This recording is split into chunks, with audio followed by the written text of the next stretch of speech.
Hello students and welcome to Mrs. Sangeeta Patil's YouTube channel. Today we will see complete solution of English paper of class 12 board exam which was conducted on 17th February 2020. The paper was very easy and I am sure that you might have attended all the questions. So let's see the solution. First is your section A, unseen passage. Read the following passage carefully and answer the questions given below. तो ये passage जो है life के ऊपर है.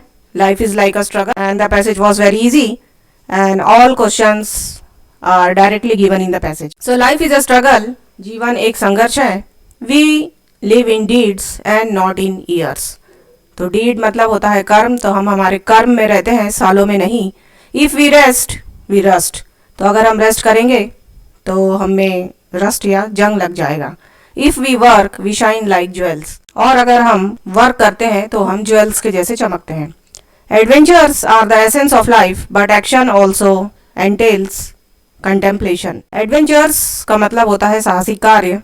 तो साहसिक कार्य तो जीवन में बहुत ज़रूरी है, लेकिन उससे पहले contemplation या उसके बारे में चिंतन करना भी ज़रूरी है. Proper action needs the proper initiative. तो कुछ भी काम करने से पहले हमें उसकी सही पहल करना चाहिए. Napoleon took the wrong initiative and brought the downfall of France. तो फ्रांस के डाउनफॉल के लिए नेपोलियन जिम्मेदार था क्योंकि उसने अच्छे से इनिशिएटिव नहीं लिया. Proper action is always taken by the wise person. तो जो वाइज पर्सन्स रहते हैं वो हमेशा अच्छे से एक्शन लेते हैं. The persons always foreshadow the hardships for executing a policy. और किसी भी पॉलिसी को एग्जीक्यूट करने से पहले उसमें कौन सी प्रॉब्लम्स आएंगी इसके बारे में वो डिसाइड करते हैं.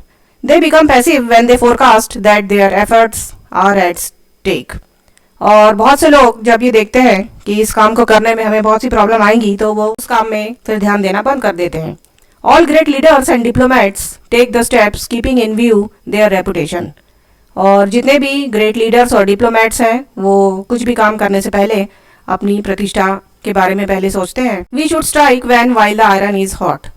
तो हमें स्ट्राइक तभी करना है जब आयरन या लोहा जो है वो गर्म. Some persons take the steps haphazardly with the result that they lost the opportunity and thus they are treated as fools. और बहुत से लोग जो haphazardly मतलब बिना सोचे विचारे कोई भी काम करते हैं तो वो अपॉर्चुनिटी को लॉस कर देते हैं और उन्हें मूर्ख भी कहा जाता है. Angels are wise people are very particular about their actions. तो एंजल्स जो है अपने एक्शन के बारे में बहुत पर्टिकुलर रहते हैं. It has been the aim of all philosophers to understand the world. और जितने भी फिलोसोफर्स हैं उनकी यही एम होती है कि वो दुनिया को समझे. After understanding they move gradually and not like fools who plunge into the situation without contemplation. तो वो मूर्खों के जैसे बिना सोचे विचारे काम नहीं करते बल्कि अच्छे से सोच विचार करके फिर आगे बढ़ते हैं. Now let's see the questions. Select the right one from the following. यहाँ से आपको राइट ऑप्शन चूज करना है अकॉर्डिंग टू राइटर और 4 ऑप्शंस दिए हैं इसमें. So your correct answer is leaders and diplomats act keeping in view their reputation. यहाँ पे लास्ट में भी दिया हुआ है leaders and diplomats. So your answer will be 4th. Then second, some people are treated as fools because. कुछ लोगों को मूर्ख क्यों कहा जाता है तो ये भी पैसेज में दिया हुआ है. Some persons take the steps haphazardly और इसलिए उन्हें फूल्स कहा जाता है. So answer will be they act haphazardly. Then the aim of the philosopher is. ये ढूंढेंगे कहाँ दिया हुआ है. It is given here. The aim of philosopher to understand the world. दुनिया को समझना चाहते हैं वो. So answer to understand the world. And the passage implies that. Passage से क्या पता चलता है. So your answer is understanding should precede action. मतलब कुछ भी काम करने से पहले हमें अच्छे से सोच विचार कर लेना चाहिए. Then verb form of contemplation is. Contemplation का verb form बनाना है. Verb form बनाने के लिए आप word में से suffix हटा दीजिए, आपका verb form बन जाता है. So your verb form will be contemplate. Then opposite of rise is. Rise या वृद्धि का opposite बताना है तो वो होता है गिरावट. So your answer will be down. Then fill in the blanks. We should strike when the iron is dash. ये पैसेज में दिया हुआ है. We should strike while the iron is hot. So your answer will be hot. Then life is a dash. ये sentence भी direct passage में दिया हुआ है. Life is a struggle. So your answer will be struggle. Next, give one word for the following. इसके लिए एक word आपको बताना है. An exciting or dangerous experience is called. तो ऐसे एक्सपीरियंस को एडवेंचर कहा जाता है. ये एक साहसिक कार्य होता है. Person who is silly is called dead. तो जो सिली या नासमझ होता है उसे क्या कहा जाता है. सो आंसर इज फूल और मूर्ख. So these are your questions and all questions are very easy and answers are directly given in the passage. Then question 2, read the following passage carefully and answer the questions given below. ये एक passage दिया हुआ है. Make notes on the above passage in points and give a suitable title. तो इसके आपको notes बनाना है और इसके लिए टाइटल भी लिखना है। समरी के बारे में इसमें नहीं कहा गया है, इसलिए इसमें समरी लिखने की ज़रूरत नहीं है। अब ये जो पैसेज है national exhibition on environment protection, इसके बारे में है, तो ये इसका टाइटल हो जाएगा। एग्जीबिशन अगर लिखना चाहे तो ये भी लिख सकते हैं। और नोट मेकिंग के बारे में मैं आपको पहले बता चुकी हूँ, तो उस पैटर्न का यूज करके आपको इसके नोट्स बनाना था। Then section B, writing. You are going abroad, you want to sell your house build 3 years ago. Draft an advertisement giving all the necessary details of the house and its location. तो यहाँ एक advertisement या add बनाना है और आप बाहर जा रहे हैं, आपका जो घर है वो आपको बेचना है जो 3 साल पहले बना हुआ है, तो इसके बारे में आपको एक एडवर्टाइजमेंट लिखना था। इसके और में जो दिया हुआ है, design and attractive poster on the conservation of water, तो वाटर कंजर्व करने के लिए एक पोस्टर इसमें बनाना था। Then question 4, last month you purchased a TV set from Ram electro Pushpa Vihar भेड़ाघाट. It is not working properly. Imagine a few defects. Write a letter of complaint to the manager asking for repair or replacement. And you are Amar or Amrita and address is also given here. यहाँ पे आपको एक complaint letter लिखना है manager को, और आपने एक टीवी परचेज किया हुआ है राम इलेक्ट्रो पुष्पा विहार भेड़ाघाट से, वो अब ठीक से काम नहीं कर रहा है और उसमें कुछ डिफेक्ट्स भी है, कुछ प्रॉब्लम भी आ गई है, तो वो सभी डिफेक्ट्स को बताते हुए आपको इसमें कंप्लेंट लेटर लिखना था। और उस कंप्लेंट लेटर में मैनेजर को आपको ये बताना था कि उसे रिपेयर करना है या उसमें रिप्लेसमेंट करना है। इसका नाम भी इसमें दिया हुआ है अमर और अमृता, और ये एड्रेस भी इसमें दिया हुआ है। So using all this information you have to write a letter of complaint to the manager. इसके और में जो क्वेश्चन दिया है, यू आर शेखर और श्वेता ऑफ 4 बालाजी रोड इंदौर, तो बच्चे का नाम दिया है, एड्रेस दिया है। Write a letter to your friend asking him to study English and general knowledge competing exam, तो फ्रेंड को एक लेटर लिखना है इसमें, और नेम और एड्रेस इसमें दिया हुआ है, और जिसमें उसे बताना है कि उसे इंग्लिश, जीके और कॉम्पिटिटिव एग्जाम के लिए अच्छे से तैयारी करना है। Then question 5, you are Randhir और Radha Hindustan Times who witness a fire accident in central market Bhopal, तो आपने एक एक्सीडेंट देखा है। Using the information in the output given below long with your own details write a report in about 100 words on devastating fire for your newspaper central market, और ये कुछ points इसमें दिए हुए हैं। तो एक फायर एक्सीडेंट हुआ है और उससे रिलेटेड कुछ पॉइंट्स यहाँ पे दिए हुए हैं, ये सभी पॉइंट्स को यूज करके एक रिपोर्ट आपको बनाना है इसमें। All this points you have to use, so it was very easy. इसके और में जो क्वेश्चन दिया हुआ है, write an article in about 200 words on the importance of games and sports, तो गेम्स एंड स्पोर्ट्स के बारे में इसमें एक आर्टिकल या एक पैराग्राफ इसमें लिखना। Then section C, grammar. Fill in the blanks choosing the correct option, इसमें से कोई 5 करना था।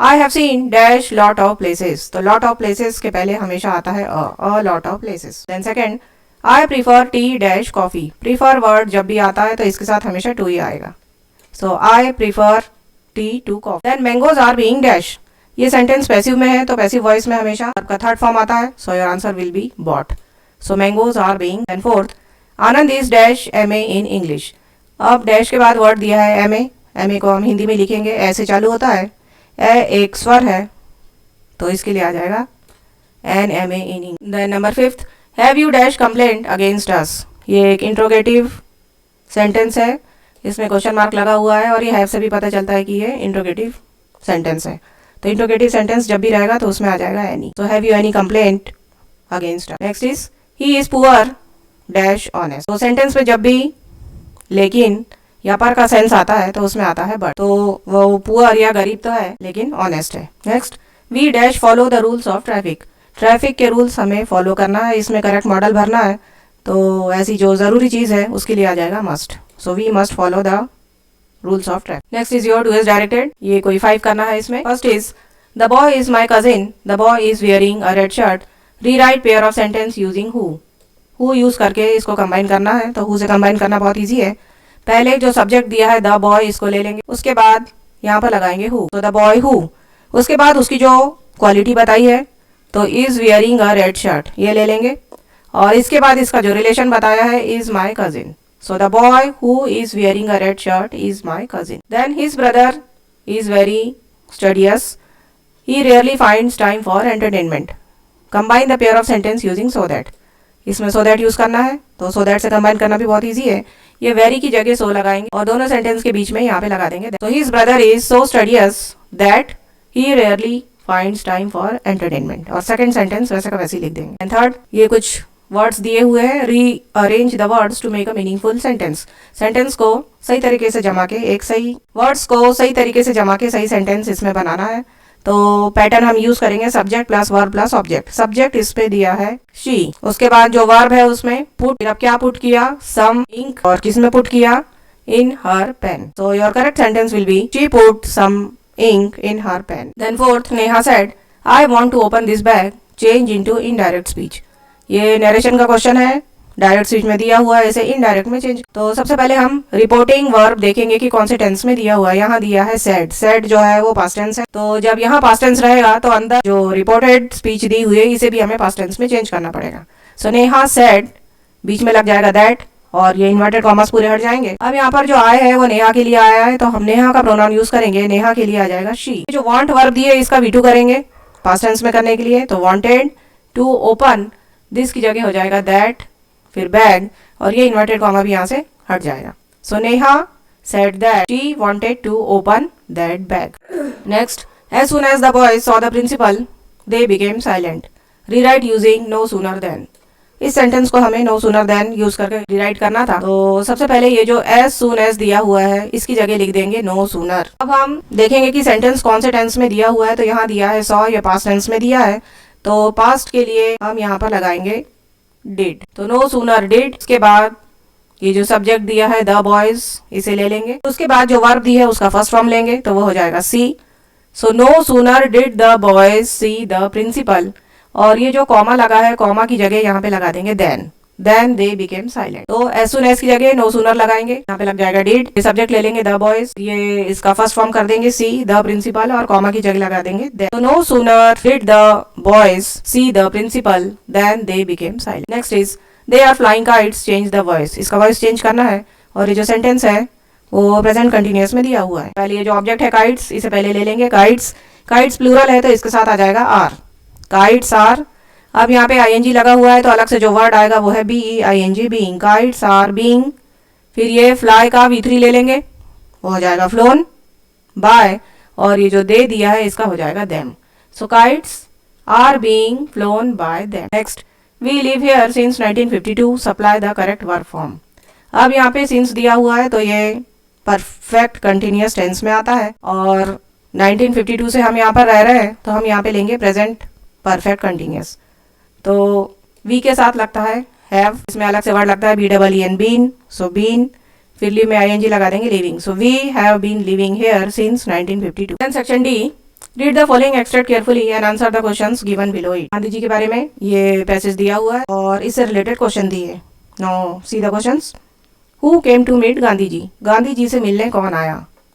तो हम पैसेज में देखेंगे कहाँ दिया हुआ है ऐसा। A peasant came up to me looking like any other peasant in India, poor and emaciated, and said, I am Rajkumar Shukla. तो उसका नाम है Rajkumar Shukla. So your answer will be Rajkumar Shukla. Then Gandhiji had gone to the annual convention of Indian National Congress Party in, ये year ढूंढ के बताना है, ये यहाँ पे दिया हुआ है 1916 annual convention. So your answer will be 1916. Then where is Champaran situated, Champaran कहाँ पर है। तो हम पैसेज में देखेंगे कहाँ दिया है, ये दिया है यहाँ पर। It was in the foot hills of the lowering Himalayas. Answer will be in the foot hills of the lowering Himalayas. T दिया है यहाँ पर, ये एल है। The next, Gandhi ji had never heard of Champaran, और ये बताना है कि ट्रू है या फॉल्स। तो पैसेज में हम देखेंगे कि क्या दिया हुआ है। Gandhi ji had never heard of the place, Gandhi ji ने उसके बारे में कभी नहीं सुना था। तो ये बिल्कुल सही है कि गांधी जी ने चंपारण के बारे में नहीं सुना था। So your answer will be true. How many delegates were there in annual convention of Indian National Congress. It is Indian. तो डेलीगेट्स कितने थे वो देखकर बताना है इसमें से। It is given here, there were 2301 delegates. So your answer will be 2301। Read the following extract carefully and answer the questions given below. ये जो पोएम का एक्सट्रैक्ट है, माय मदर एट 66 पोएम से लिया गया। Now let's see the questions. Which day is described in the above extract, इसमें कौन से दिन के बारे में बताया गया है। तो ये यहाँ पर दिया है last Friday. So your answer will be Friday. Then second, Who was sitting beside the speaker of the poem? Speaker के बाजू में कौन बैठा हुआ था। ये दिया है यहाँ पर, driving from my parents home to Cochin last Friday morning I saw my mother besides me. उनकी जो मदर है उनके साइड में बैठी हुई थी। So answer will be her mother. Next is give the, here it is opposite. Give the opposite of the word soon, soon का ऑपोजिट बताना है। तो सून मतलब होता है जल्दी, तो ऑपोजिट हो जाएगा late. Then next, Read the following extract carefully and answer the questions given below. अब ये जो extract है the tiger lesson से लिया गया है. तो सीधा question, where did the chief astrologer place his finger? Chief astrologer ने अपना finger कहाँ पर रखा? तो extract में हम देखेंगे the chief astrologer placed his finger on his nose. Nose पे रखा, so answer will be on his nose. Then how old was the baby prince when he opened his lips in speech? See in the passage, a baby barely 10 days old. So your answer will be 10 days old. Who are the two enemies according to the astrologer? Astrologer के हिसाब से 2 enemies कौन कौन से हैं? तो it is given here bull and the tiger are enemies. So your answer will be the bull and the tiger. Next, give the opposite of friend from the passage. Friend को opposite बताना है, तो friend को opposite होता है enemy. Question number 10 से question and answers है, तो इसमें 5 करना है और 2 मार्क्स का एक है. देन क्वेश्चन 11, आंसर एनी 3, कोई 3 करना है और ये 2 मार्क्स का एक है. Then question number 12, answer any 2, कोई 2 क्वेश्चन करना है, ये भी 2 मार्क्स का एक है. देन क्वेश्चन 13, आंसर एनी 2, कोई 2 करना है और ये 3 मार्क्स का एक है. Then question number 14, 2 questions are given here, तो ये दोनों में से कोई एक करना है, ये 3 मार्क का क्वेश्चन है. और क्वेश्चन नंबर 15 में 2 में से कोई एक करना है और ये 3 मार्क का एक question. So my dear students, I am sure that all will score good marks in English. Now we will meet in the next video with a new topic. Till then, keep updating yourself by watching my videos. Thank you and congratulations in advance because I know that you all will score good marks in English.